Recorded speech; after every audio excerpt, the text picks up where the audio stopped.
When we watch NBA games today or NCAA games, you're going to see a lot of very skilled players, guys that have played basketball for a long time. In their individual player growth, they've learned a lot of things about different positions on the floor and how to play. Today's video, we're going to be looking at the 5 spots on the floor on offense and what they were called and how they have evolved. So we've talked about positions, we've talked about defense, we've talked about formations. Here, this team is playing in a 4-out, 1-in offense. Within this formation, we want to know what are the 5 players and what are their roles. First, we have the point guard. The point guard is the guy that typically brings the ball down the floor and starts to run their offense. This type of player needs really good dribbling skills. They also have to be really assertive. They are the floor general, telling their teammates what to do and where to go before they can start their offense. They also need to be a really good passer. Now, obviously, in Allen Iverson's case, he was a great all-around player. He could attack, he could shoot, he could run his offense. He kept the ball in his hands quite a bit. But point guards, you got to be able to distribute, call your plays, and make sure you execute.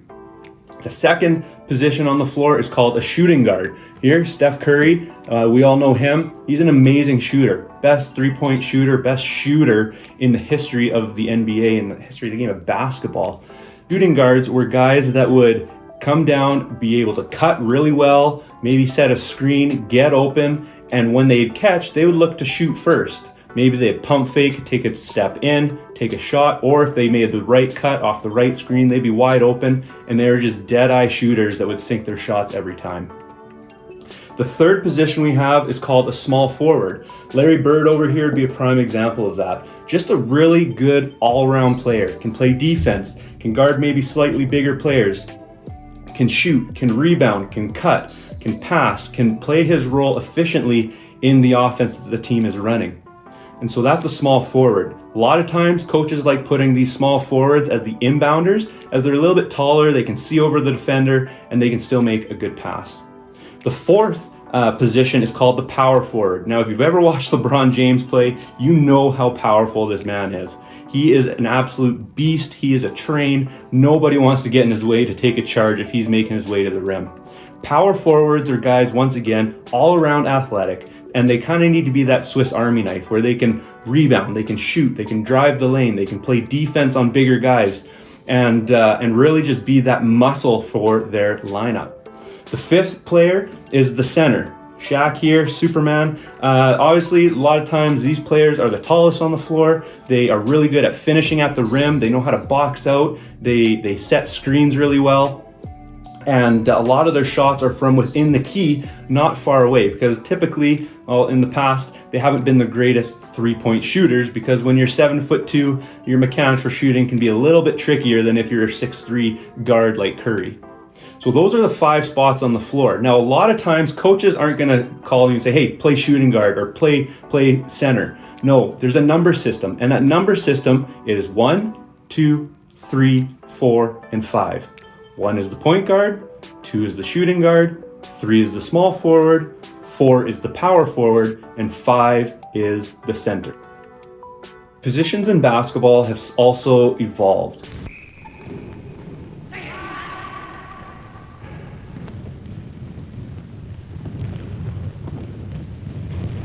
Back in the day when I was playing, or maybe when some of you were playing, it was very much so we needed all 5 players to do different roles to accomplish the offense that the coach wanted to run. Nowadays, as the players have gotten bigger, faster, stronger, more athletic, better shooters, the game has evolved. It started with the three-point shot line coming in the 70s, and now almost everybody on an NBA team or a college team needs to be able to shoot a 3, regardless if you are a power forward or a center. And so that's evolved the game into something called positionless basketball. Wow. As you'll see here, we have a 5-out offense set up. All these players all seem to be very versatile in their skill set. LeBron can shoot 3s, he can drive. Morant can shoot 3s, he can drive. Joel Embiid, decent shooter, but even at the perimeter, he can drive, make one dribble, and get to the rim. And so as these positions have evolved, this positionless basketball game has started.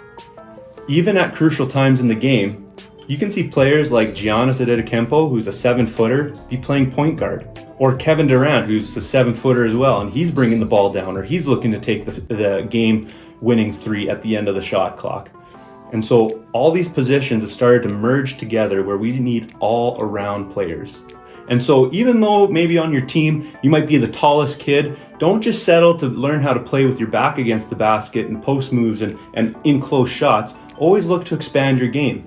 For a while, there was a term that was called the stretch 4. If LeBron James was the power forwards started to shoot more three-pointers. Now we have guys like Brook Lopez who are shooting three-pointers as a center. You got Karl Anthony Towns, who won a three-point contest at the NBA All-Star Weekend because he likes shooting the three. So whether you're 7 feet tall or 6 feet tall, make sure you become an all-round player because the game has evolved and you could be finding yourself bringing the ball up or looking to get rebounds and finishing at the rim. You need to be able to do everything on the court. That's a swish.